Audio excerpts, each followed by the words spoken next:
Welcome everyone.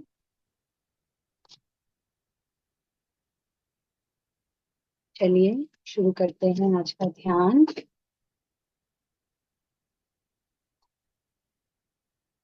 सभी अपने अपने चश्मे उतार दीजिए। मेरी आवाज क्लियरली आ रही है आप सब तक? यश श्रद्धा, बिल्कुल ठीक। Okay, thank you. सभी अपने अपने चश्मे उतार दें। कोमलता से अपनी आंखें बंद कर लें।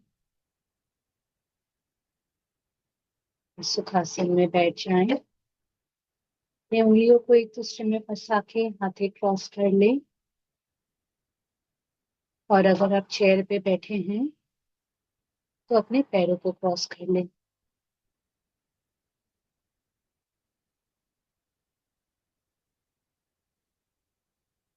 एकदम रिलैक्स होके बैठ जाएं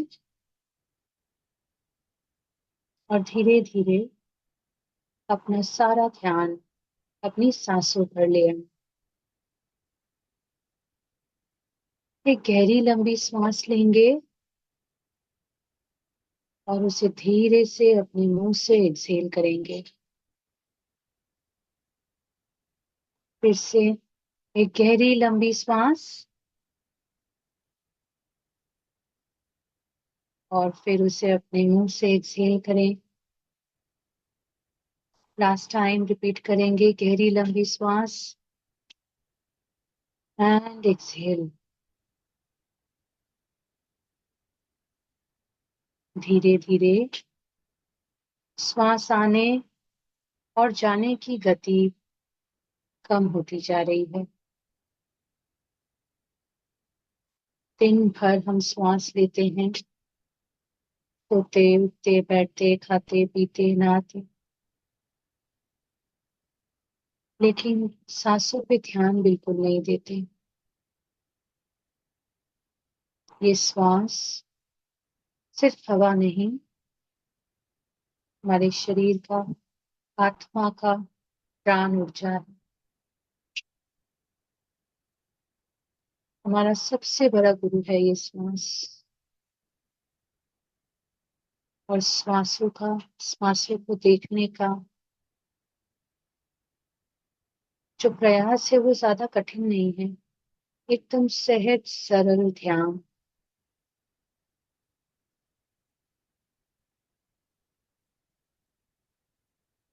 बहुत सारी भावनाएं चिंताएं आएंगी।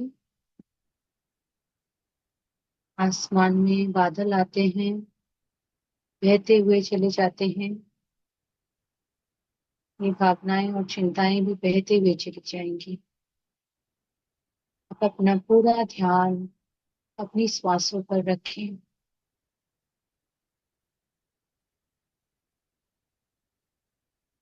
आज ध्यान में एक इंटेंट लेके बैठेंगे। कुछ सवाल है हमारे मन में।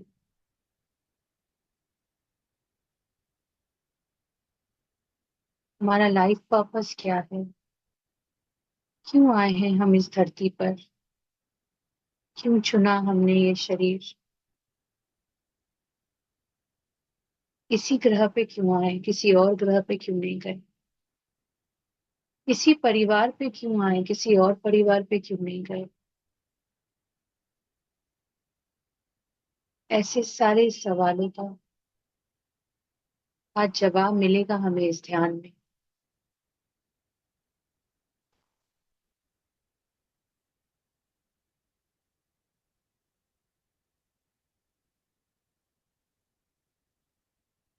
माँ अवतार बाबा जी की ऊर्जा से कनेक्ट करेंगे हम आज। आह्वान करेंगे उनकी एनर्जी हमारे बीचों बीच।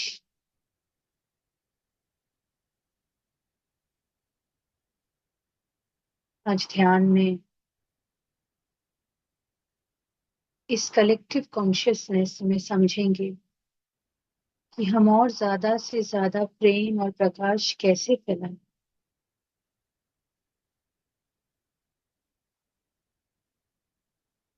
बने रहिए अपनी सांसों के साथ।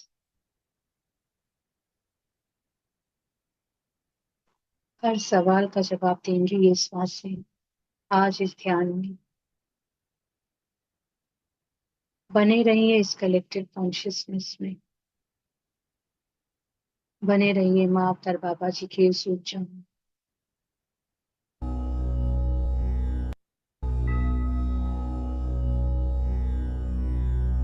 ॐ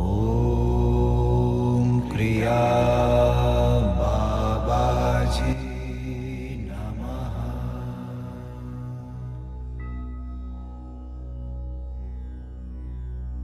ॐ क्रिया बाबाजी नमः।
अपने मन की आंखों से देखें, अंतर्मुखी बने। अगर किसी भावनाओं में बह गए हैं तो वापस आए, फिर से जुड़े अपने आप से, फिर से जुड़े बाबा जी की इस एनर्जी से। हमारे ठीक बीचों बीच ही हैं बाबा जी। उनकी एनर्जी मौजूद है, वो आज यहाँ हम सबके साथ। उनकी एनर्जी को महसूस करें। बहुत ही अलौकिक है ये एनर्जी, बहुत ही अलौकिक है ये ऊर्जा। इस ऊर्जा को अनुभव करें, बने रहें अपनी सांसों के साथ। बाबाजी नमः।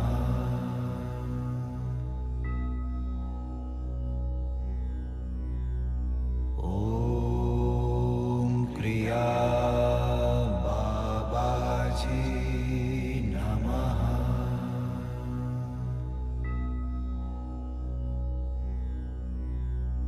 ॐ क्रिया बाबाजी नमः।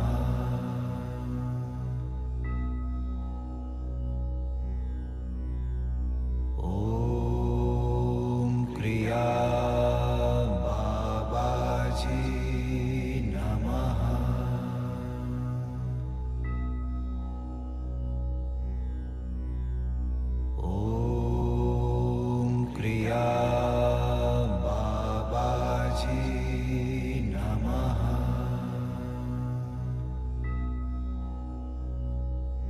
नमः। ॐ क्रिया बाबाजी नमः।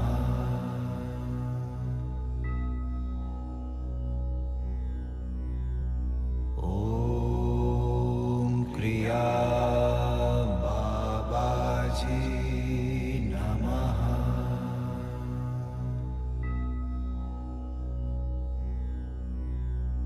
ॐ क्रिया बाबाजी नमः।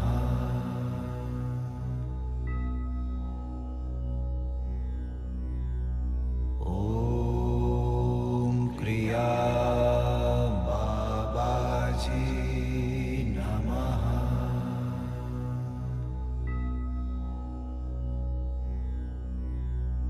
ॐ क्रिया बाबाजी नमः।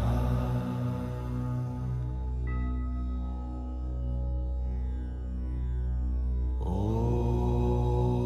क्रिया बाबाजी नमः।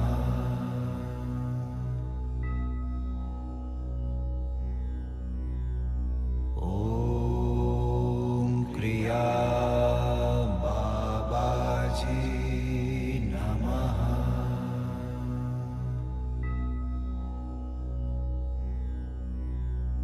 ॐ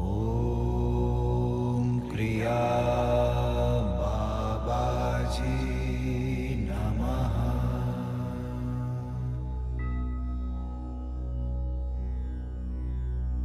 ॐ क्रिया बाबाजी नमः।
ध्यान के स्तर पे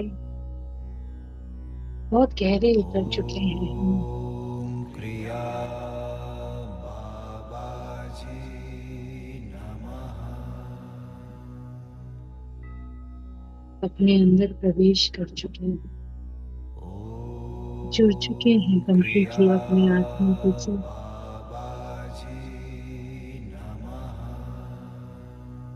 अब इस आत्मा को अपने सवाल पूछने देंगे, क्या है हमारा लाइफ का पर्पस? क्रिया बाबाजी नमः। कैसे हम फैलाएं पूरे जगत में प्रेम और प्रकाश? ॐ क्रिया कैसे करें बाबाजी एक एक नमः। प्राणियों को प्रकाशित? ॐ क्रिया बाबाजी अवतार बाबा जी हम सभी के बीच मौजूद हैं आज, और एक एक करके ॐ क्रिया बाबाजी नमः। हमारे आत्मा की सारी प्रश्नों का उत्तर मिल रहा है हमें आज ध्यान में। ॐ क्रिया बाबाजी नमः। महसूस कीजिए इस सुंदर सी ऊर्जा को, ॐ क्रिया महसूस कीजिए इस सुंदर से प्रकाश को अपने श्वासों के साथ बने रहिए, ॐ क्रिया और एक एक करके बाबाजी देखिए आपके सारे सवालों का उत्तर मिल रहा है।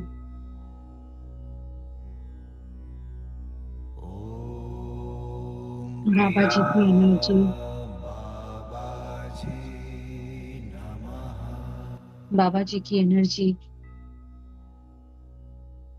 आपको किसी भी रूप में दिख सकती है। ॐ क्रिया बाबाजी नमः। आप ध्यान में आज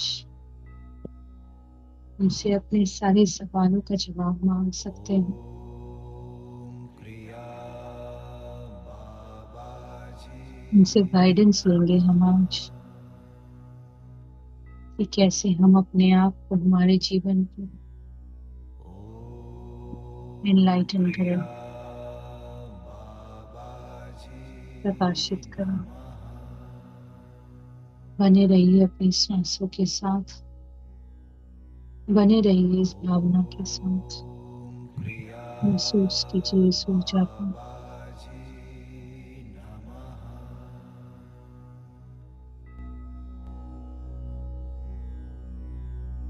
ॐ क्रिया बाबाजी नमः।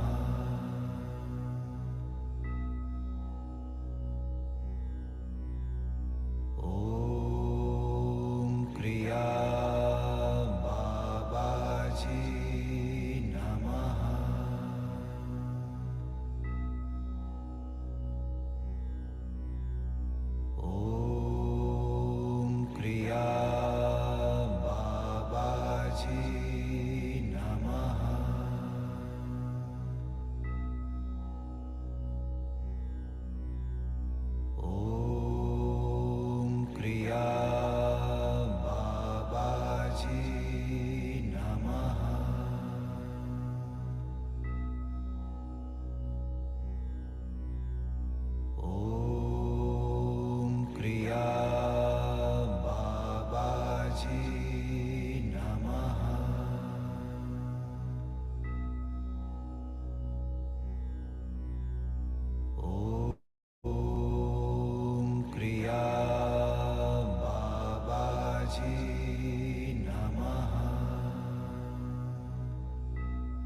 महसूस कीजिए आपके ब्रह्मरंध्र से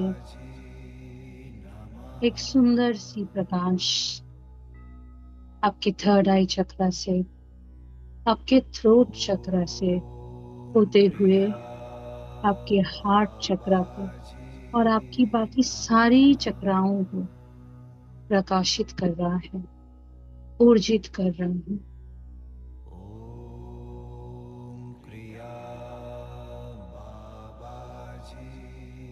ये प्रकाश, ये सुंदर ऊर्जा आपके शरीर के कण कण में फैल रहा है।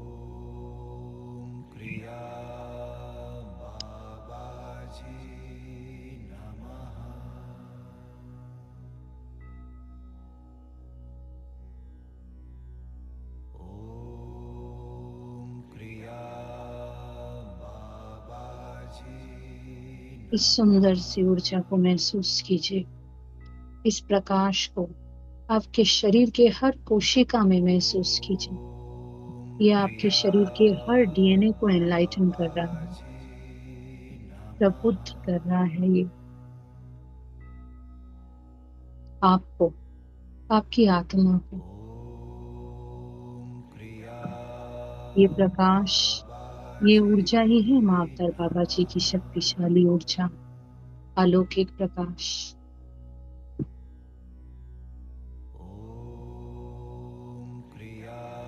ध्यान की इस अवस्था में आपको आपके सभी सवालों का जवाब मिल चुका है।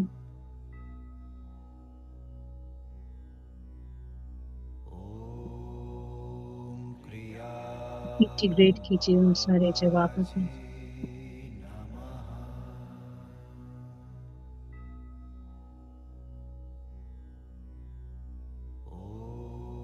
और वापस आकर भी इसी ऊर्जा में बने रहेंगे, इस भावना में बने रहेंगे। सदा ही याद रखेंगे कि हम ही हैं वो डिवाइन शक्ति, हम ही हैं वो डिवाइन ऊर्जा जो हम बाहर ढूंढने की कोशिश करते हैं। हमारे हृदय के बीचों बीच एक सुंदर सी दिए की लौ जैसी ऊर्जा प्रज्वलित हुई हुई है। वही है माँ अवतार बाबा जी की ऊर्जा, और वो सदा ही हमारे हार्ट चक्र पे वास करेगी।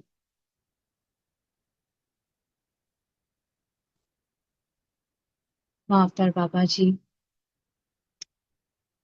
हजारों साल से दुनिया के कोने कोने में लाइट वर्कर्स को एक्टिवेट करते हुए आए हैं। आज भी उन्होंने हम सभी के हृदय में उस अलौकिक ऊर्जा को, उस अलौकिक प्रकाश को उन्होंने एक्टिवेट किया है। उन्होंने आज हम सभी में उस लाइट वर्कर को एक्टिवेट किया है।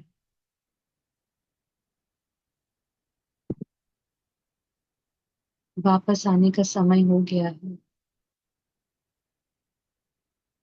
लेकिन हम इस लाइट वर्कर के भावना में बने रहेंगे।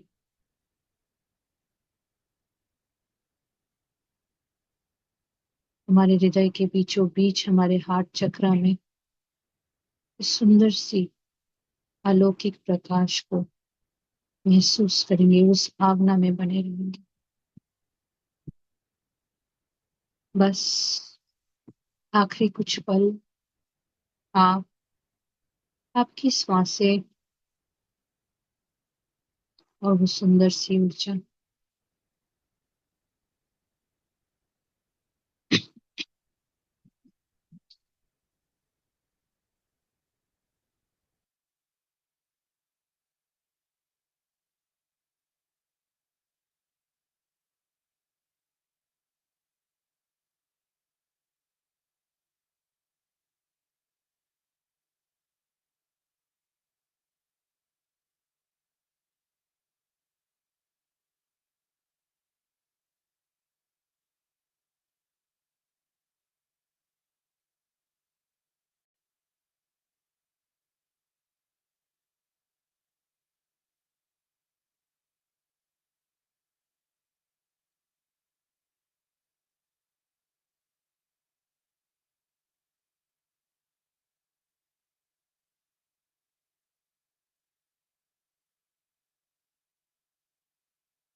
वापस आएंगे दोस्तों।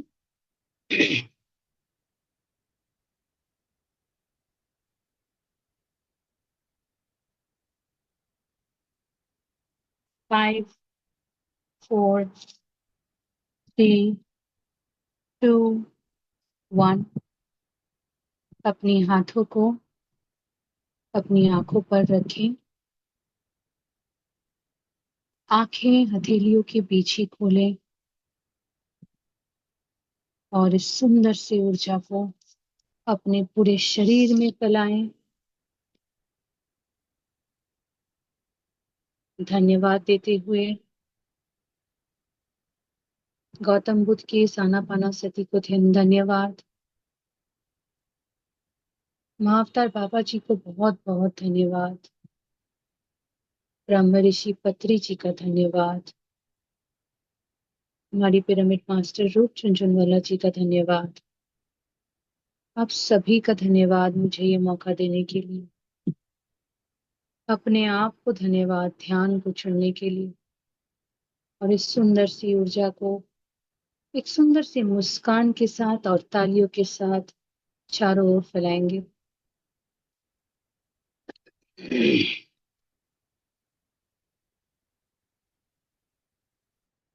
Welcome back friends. Welcome back everyone. सब लोग अपने अपने कैमरास ऑन कर दीजिए।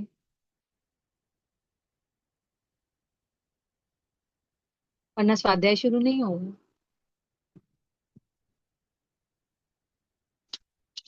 किसी को याद है हमने लास्ट वीक क्या किया था? क्या जाना था हमने बाबा जी के बारे में, मास्टर पल्लवी जी के बारे में? किसी को याद है?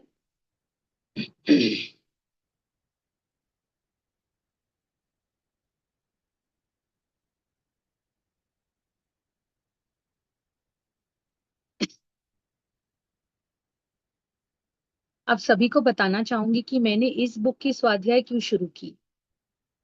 मैं मार्च के एंड में रिट्रीट में जा रही हूँ, महाअवतार बाबा जी के केव में। तो मुझे लगा मैं जाने के पहले थोड़ा महाअवतार बाबा जी कौन है, कैसी है उनकी ऊर्जा, है या नहीं है वो पृथ्वी में। मैं पूरा उनके बारे में रिसर्च करना चाहती थी। तो मैं ये बुक पढ़ना शुरू की। चलिए शुरू करते हैं आज का स्वाध्याय। सभी अपने अपने कैमरास अगर ऑन कर लेंगे आप लोग, तो इस ऊर्जा से और ज्यादा अच्छे से कनेक्ट कर पाएंगे। बुक तो मैं खुद रीड कर रही थी, लेकिन मैं स्वाध्याय इसीलिए करना चाहती थी कि मैं ये सारी इंफॉर्मेशन आप सब तक पहुंचा सकूं। और ये सारी इंफॉर्मेशन आप सब तभी इंटीग्रेट कर पाएंगे जब इस एनर्जी को महसूस करेंगे। और इस एनर्जी को कैमरा ऑन करके पूरी तरह से अच्छे से महसूस कीजिए।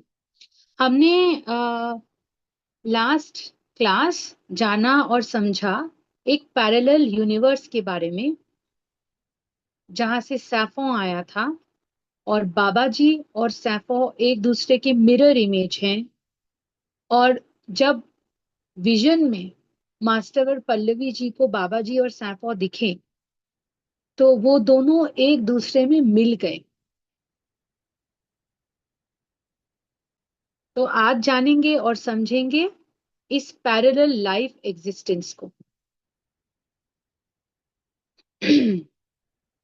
उस विजन में आगे मास्टर पल्लवी जी ने देखा कि वो दोनों धीरे धीरे बदलने लगे और अपने ओरिजिनल फॉर्म में ट्रांसफॉर्म हो गए। सैफोन एक दूसरे ग्रह जिसका नाम है सीरियस, सीरियस से आए थे।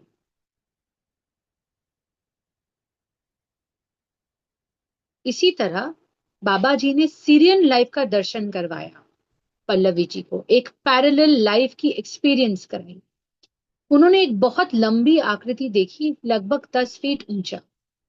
उनके लंबे बाल थे और उनके फोरहेड में एक सुंदर डिजाइन था, एक बेल्ट फॉर्मेशन जिसमें पिरामिड्स बने हुए थे और कुछ कुछ ब्लू कलर के, नीले रंग के क्रिस्टल्स लगे हुए थे।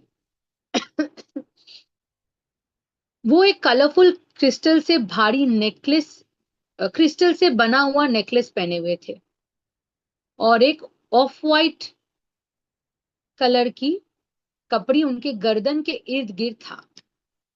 उनका टॉर्सो खाली था। टॉर्सो मतलब ऊपर का पोर्शन, ऊपर के पोर्शन में कोई कपड़ा नहीं था, लेकिन लोअर हाफ में एक नीटली बंधी हुई, मतलब एक बहुत नीटली ड्रेसअप किया हुआ था, उन्होंने अपने आप को कवर किया हुआ था एक कपड़े से। हम मान सकते हैं धोती पहनने का एक अलग कोई स्टाइल होगा।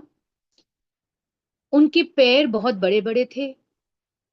उनके पैरों की उंगलियां, जो सबसे पहली उंगली थी वो बाकी उंगलियों से बड़ी थी। उनका सीरियन फेस ज्यादा डिफरेंट नहीं था अर्थ के लोगों से, लेकिन उनका स्किन का टोन हल्का ब्लू था और उनकी आंखें बहुत बड़ी बड़ी थी। उनका नाम था सैफोन। फिर पल्लवी जी ने अपने विजन में देखा कि एक बड़ा ईगल आसमान में उड़ रहा था। ईगल जिसको हम हिंदी में बाज भी कहते हैं शायद। और वो ईगल धीरे धीरे लैंड किया और सैफो के पास आके खड़ा हो गया। उसके सर पर सिल्वर कलर था और बाकी बॉडी पीकॉक की तरह ब्लू कलर की थी। उसके फेदर्स पर एक आर्टिस्टिक और सुंदर पैटर्न बना हुआ था। धीरे धीरे बाबा जी सैफों में मर्ज हो गए और एक हो गए। फिर सैफों ईगल पर बैठ गए और उन्होंने उड़ान भर ली। ईगल एक हाईली अवेयर बीइंग था। जनरली भी अगर हम ईगल की लाइफ को देखें तो वो एक हाईली अवेयर बीइंग है, इस दुनिया में भी है। आसमां में एक एनर्जी पाथवे था, मतलब एक पोर्टल बना, एक तरह का एरियल ट्रांसपोर्टेशन सिस्टम स्पेस में। उस पोर्टल से एरियल ट्रांसपोर्टेशन सिस्टम मतलब जो ट्रांसपोर्ट हवा में चलता हो, और वो सिस्टम एकदम स्पेस तक जा रहा था। ईगल ने उस पाथ को फॉलो किया और वो ईगल एक ट्रेन्ड पायलट था। जैसे जैसे उनका सफर बढ़ता गया वो पाथ सामने आता गया, लेकिन पीछे से गायब होता गया। सैफो बहुत थ्रिल्ड और कॉन्फिडेंट दिख रहा था, जबकि बैकग्राउंड में सूरज ढल रहा था और शाम हो रही थी। सीरियस का सूर्य अर्थ के सूर्य से कई गुना बड़ा है। वहां की लाइफ अर्थ से ज्यादा एडवांस्ड है और वो लगभग 1700 लाइट ईयर्स दूर है।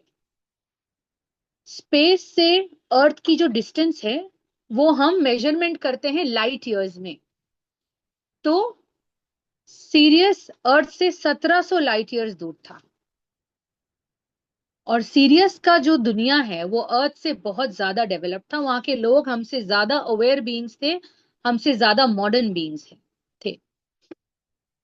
सैफो ने बोला, मैं सैफो हूं, एक सीरियन लीडर। हम प्रेम और समर्पण के साथ अर्थ के लोगों के लिए काम करते हैं।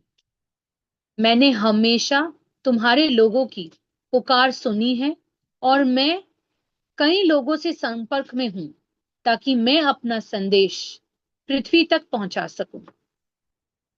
मैं सैफो के नाम से प्रस्तुत होता हूं। मैं अर्थ पर आया ताकि यहां का अनुभव ले सकूं, बाबा जी के रूप में। मतलब सैफो का जो पैरेलल एग्जिस्टेंस था अर्थ में, वो था बाबा जी का रूप।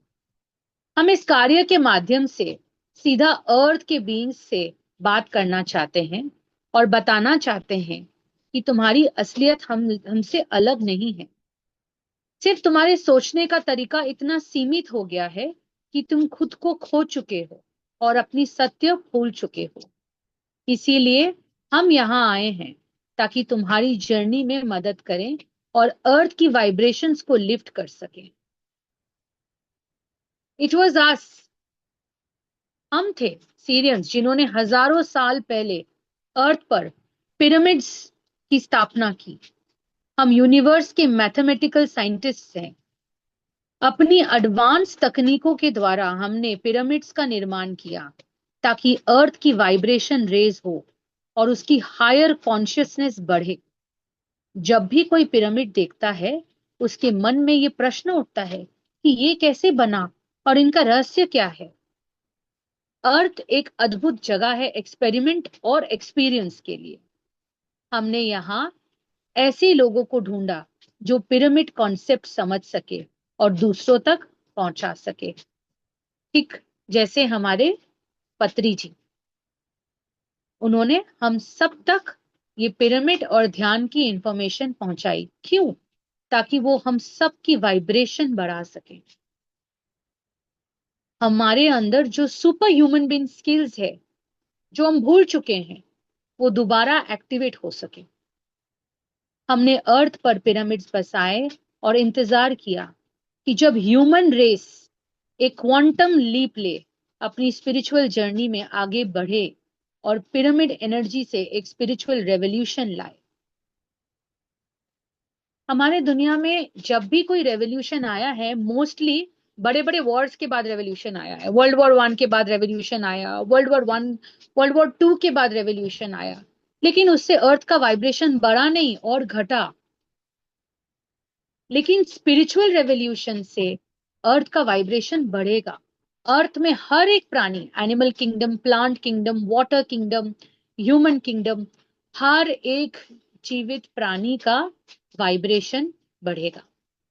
हमने पिरामिड्स के अंदर और बाहर इनविजिबल एनर्जी ग्रिड्स बनाए जो 2 किलोमीटर रेडियस में फैली हुई है। हर पिरामिड, इजिप्शियन पिरामिड से लेके आज तक के सभी इन्हीं ग्रिड्स के साथ बना है। दैट मीन्स, देखिए ये तो बहुत मैथमेटिकल है, इनको सिंपल साधारण भाषा में अगर मैं समझाऊं तो ये एक फॉर्मूला है।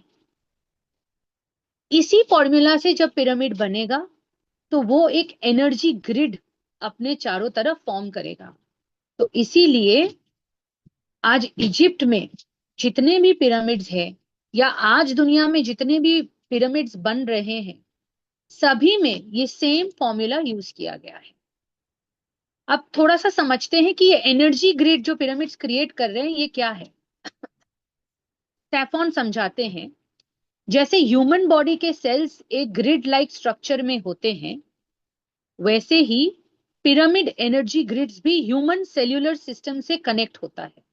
मतलब ये पिरामिड की जो ग्रिड की एनर्जी है हमारे शरीर के कोशिका का जो एक सिस्टमैटिक फॉर्म है उससे कनेक्टेड है ये। जब कोई पिरामिड के नीचे मेडिटेट करता है, ये एनर्जी ग्रिड्स एक्टिवेट होता है और ह्यूमन कॉन्शियसनेस अपलिफ्ट होता है। क्यों? क्योंकि ये एनर्जी ग्रिड और हमारी कोशिका की जो एक सिस्टम है वो कनेक्टेड है।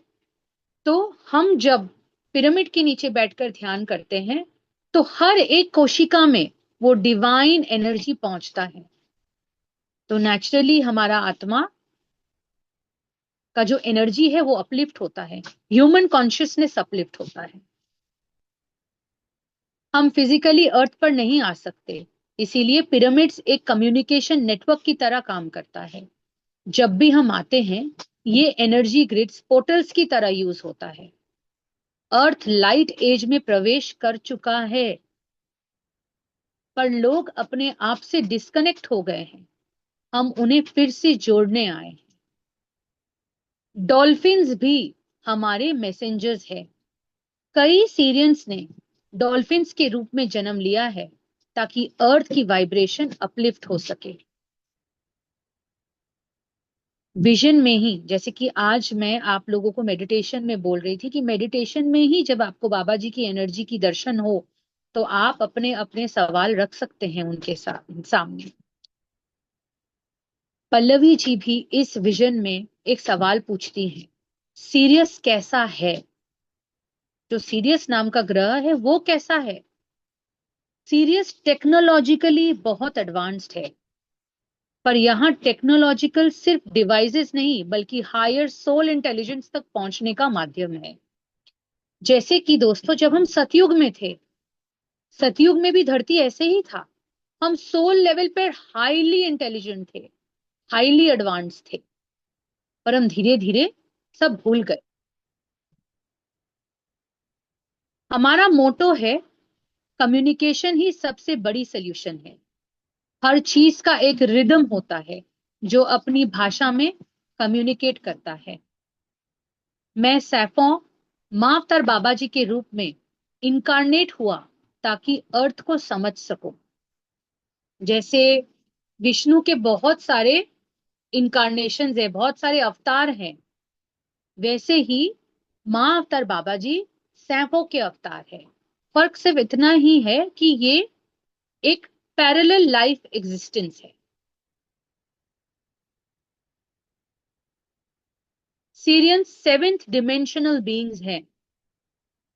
आपने जो आप लोगों के बीच में जिन लोगों ने भी आत्मानुभूति की क्लास की है हमारे साथ, आप सबको डिमेंशंस के बारे में पता है, या जो लोग भी बुक पढ़ते हैं बहुत सारा इन चीजों को लेके चर्चा करते हैं, तो उन सबको पता है कि डिमेंशंस क्या होते हैं। तो जो सीरियस नाम का प्लैनेट है वो सेवेंथ डिमेंशन का प्लैनेट है, और सीरियन सेवेंथ डिमेंशनल बीइंग्स हैं, और हम इमोशनली अर्थ से जुड़े हैं। हर सोल को प्यार और दोस्ती चाहिए, और इसी उद्देश्य से हम यहाँ हैं। हम तुम्हें तुम्हारी इमोशन समझाने में मदद करने आए हैं। इसीलिए हमने हम अर्थ पर अवतारित हुए हैं ताकि यहाँ की कॉम्प्लेक्स इमोशंस को समझ सकें। मैं एक साथ बाबा जी और सैफों के रूप में जी रहा हूं। फिर से पैरेलल लाइफ एग्जिस्टेंस की ज्ञान हमें मिल रही है। बाबा जी धरती में इस डिमेंशन में हमारे साथ जी रहे हैं, और सैफों दूसरे कोई ग्रह में सेवेंथ डिमेंशन में सेम टाइम पे जी रहे हैं। इसे कहते हैं पैरेलल लाइफ एग्जिस्टेंस। मेरी विजन बदली, मास्टर पल्लवी जी की विजन बदली। बाबा जी धीरे से सैफों से अलग हुए और पोर्टल के रास्ते मुस्कुराते हुए कैलाश पर्वत लौट गए। आप सभी को याद है इस विजन के पहले बाबा जी कैलाश पर्वत की ओर चल पड़े थे। बाबा जी कहते हैं मुझे एक सोल स्टेशन चाहिए था, सोल स्टेशन जहां मेरा आत्मा ठहर सके। और बाबा जी ने कौन सा जगह चुना? कुकुचीना। यहां मैं सोल वर्क को गहरे से समझा और सालों तक मेडिटेट किया। मेरा स्पिरिचुअल बॉडी प्रकाशमय और ऊर्जा से भर गया। कुकुचीना वही जगह है दोस्तों जिसे हम माँ अवतार बाबा जी का केव समझते हैं, जो उत्तराखंड द्वाराहाट में है, और हम वहीं जा रहे हैं मार्च के एंड में रूप झुनझुनवाला जी के साथ रिट्रीट में। हम वहीं जा रहे हैं। कहते हैं माँ अवतार बाबा जी वहीं रहते हैं, उसी केव में रहते हैं, क्योंकि वो उनके सोल का स्टेशन है। मास्टर पल्लवी जी ये जो भी चैनलिंग करती थी बाबा जी के साथ, वो करती थी उनके फ्रेंड्स जसप्रीत और प्रिसिला के घर पे। अपने घर पे वो नहीं कर पाती थी। जसप्रीत और प्रिसिला का घर उनके एनर्जी वर्क का एक स्थल बना। और एक दिन मेडिटेशन के दौरान उन्हें एक विजन आया कि बाबा जी का जो केव है कुकुचीना में, वहां से जसप्रीत के घर तक एक पोर्टल पाथ जुड़ रहा था, और बाबा जी इसी पोर्टल से यात्रा करते थे। उनका फिजिकल शरीर नहीं, उनका एस्ट्रल बॉडी। अब ध्यान में पल्लवी जी की विजन खत्म हुई। जब विजन खत्म हुई तो बाबा जी ने मुस्कुराकर उन्हें पूछा, क्या अब भी तुम्हें अपना जवाब नहीं मिला? I am sure master Pallavi ji को उनका जवाब मिल गया होगा, और आशा करती हूँ आज ध्यान में आप सभी को बहुत सारे प्रश्नों के जवाब मिले। मैं पूछूंगी थोड़ा सा और आप लोगों को बताऊंगी इस बुक के बारे में, फिर मैं आप सबसे आपके अनुभव लूंगी आज। अब ये जो चैप्टर मैं अभी शुरू करने जा रही हूँ, ये चैप्टर का नाम इतना सुंदर है। इस चैप्टर का नाम है सोल वर्क। और जो मैंने आज ध्यान करवाया आप लोगों को कि बाबा जी ने लाइट वर्कर्स एक्टिवेट किया, आज आपने ध्यान दिया होगा कि मैंने बहुत देर ध्यान करवाया आप लोगों से। क्योंकि मेरा खुद का ही मन नहीं हो रहा था कि मैं ध्यान से बाहर आऊं। इस चैप्टर से मैं इंस्पायर हुई हूं आज, क्योंकि इस चैप्टर में बाबा जी बताते हैं कि जब उनके सोल को फुकुशिमा में एक ठहराव मिला, उनका सोल एनलाइटन हुआ,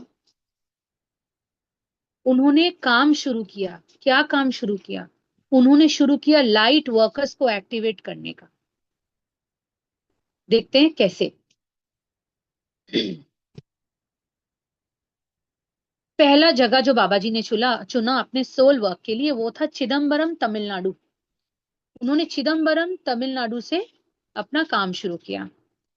वहां एक दिन उनकी मुलाकात हुई चिन्मया से, जो एक ईमानदार और दयालु व्यक्ति था। उसका बिजनेस घाटे में था, लेकिन असली चिंता उसका आत्मिक विकास था। बिजनेस को लेके तो वो परेशान था, लेकिन वो ज्यादा परेशान इस बात से था कि मेरी आत्मिक विकास कैसे होगी। उसके मन में कई प्रश्न थे। मैं यहाँ क्यों हूं? मेरा जीवन कैसे सार्थक होगा? ठीक वही प्रश्न जो आज ध्यान में हमने बाबा जी से पूछा। एक दिन वो मंदिर के बाहर शांत बैठा था, जब मैंने एक योगी के रूप में उसके सामने प्रकट हुआ। तुम चिंतित क्यों हो चिन्मया? चिन्मया ने जवाब दिया, मैं जीवन का उद्देश्य खोज रहा हूं। योगी जी यानी बाबा जी ने पूछा, आंखें बंद करो चिन्मया। जैसे ही चिन्मया ने आंखें बंद की, बाबा जी ने उसके थर्ड आई, तीसरे नेत्र को स्पर्श किया और वो तेज ऊर्जा से भर गया। उन्होंने उसके थर्ड आई को एक्टिवेट कर दिया। एक प्रकाशित रोशनी में उसने मुझे मुस्कुराते हुए देखा और मैंने कहा, उसकी आंखें बंद थी बट उसकी थर्ड आई खुल गई थी, और उसने अब थर्ड आई से बाबा जी को देखा, जहां बाबा जी ने उससे कहा, तुम अब मेरे पास आ गए हो, मैं तुम्हारी आत्मा का ध्यान रखूंगा। उस दृष्टि के बाद चिन्मया ऊर्जा से भर गया और उसने मन ही मन मुझसे बातें करना शुरू कर दिया। अपने जीवन के महत्वपूर्ण प्रश्नों के उत्तर खोजने लगा। एक रात चिन्मया अपने घर के बाहर चांद को देख रहा था। बिना जाने समझे ही वो त्राटक ध्यान कर रहा था। जब हम आंखें खोलकर किसी चीज पर ध्यान लगाते हैं, उसे कहते हैं त्राटक त्राटक ध्यान। तो वो चांद के साथ कर रहा था। अचानक चांद अचानक चांदनी से बाबा जी प्रकट हुए। बाबा जी ने कहा, समय आ गया है कि तुम क्रिया योगा सीखो और इसे जगत तक पहुंचाओ। बाबा जी ने उसके सर पर हाथ रखा और तुरंत अदृश्य हो गए। तो ये था पहला वो घटना जहां बाबा जी ने एक लाइट वर्कर को एक्टिवेट किया। हम सब लाइट वर्कर बन सकते हैं। लाइट वर्कर बनने के लिए कोई स्पेशल एबिलिटीज की जरूरत नहीं है। बस वो चाह होनी चाहिए कि हमें लाइट वर्कर बनना है, और हमें यूनिवर्स से, बाबा जी से सारी इंफॉर्मेशन अपने आप चैनल हो जाती है, डाउनलोड हो जाती है, जो हमें मदद करता है लाइट वर्कर बनने में। अब सुनते हैं स्टोरी नंबर 2। श्रीलंका में एक 7 साल की लड़की, उसका नाम था गीता। गीता ने नींद में भगवान से बातें करनी शुरू की। भगवान आप कहाँ हो? भगवान के भेष में आए बाबा जी। बाबा जी ने कहा, मैं यही हूं गीता। वो बाबा जी से उनका असली रूप दिखाने की विनती करने लगी। बाबा जी प्रकट होते हैं, उसे गले लगाते हैं और कहते हैं, मैं हमेशा तुम्हारे साथ हूं मेरी छोटी देवी। फिर उन्होंने गीता के अंदर उस दिव्यता को जगाई, उसे छोटी देवी बुलाया, उसके आत्मा की उस दिव्यता को जगाई, और दूसरा लाइट वर्कर एक्टिवेट किया उन्होंने। श्रीलंका में अलग अलग जगहों पर हो रहा है। Third story. नेपाल के एक जंगल में बाबा जी एक बड़े पेड़ के नीचे बैठ गए। उनकी दिव्य प्रकाशित उपस्थिति से छोटे छोटे जानवर, खरगोश, कुत्ते कुत्ते, भेड़, बकरी, पक्षी सब उनके पास आकर प्रेम से खेलने लगे। तभी एक चरवाहा अपनी भटक चुकी भेड़ों को ढूंढने आया। पहले तो उसे गुस्सा आया कि मेरी सारी भेड़ बकरियां यहाँ क्यों खेल रही हैं इनके पास। लेकिन जैसे ही पेड़ के पास आया, वो एक अद्भुत शांति महसूस करने लगा। वो बैठ गया और धीरे धीरे वो बाबा जी के गोद में अपना सर रख दिया और गहरी नींद में चला गया। उसने ऐसा कुछ प्लान नहीं किया था, ये उसके साथ ऑटोमेटिक हो रहा था। बाबा जी ने उसके सर पर हाथ रखा और उसका एस्ट्रल शरीर प्रकट हो गया, जिसमें उसने बाबा जी को स्पष्ट देखा। उसके एस्ट्रल शरीर ने बाबा जी को स्पष्ट देखा। उसका फिजिकल शरीर सो रहा था। चरवाहा ने बोला बाबा जी से, कृपा मेरी आत्मा को आशीर्वाद दें बाबा जी। बाबा जी मुस्कुराते हुए बोले, जानवरों से प्रेम करो, उनका रक्षण करो। जो निर्दोष प्राणियों को मार रहे हैं उन्हें रोको। ये प्राणी तुम्हारी जीविका का समर्थन करेंगे। इतना कहकर बाबा जी अदृश्य हो गए और एक और लाइट वर्कर अपनी आध्यात्मिक यात्रा पर चल पड़ा।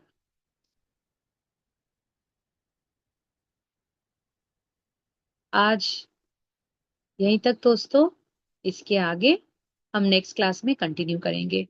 आपका किसी का भी कोई सवाल हो या अनुभव हो जो आप अभी हमारे साथ शेयर करना चाहते हैं, तो अपना कैमराज ऑन कीजिए, अपने आप को अनम्यूट कीजिए और जरूर बताइए। आपके एक्सपीरियंसेस भी हमारे लिए इंस्पिरेशन है, तो शेयर करने से हेजिटेट मत कीजिए।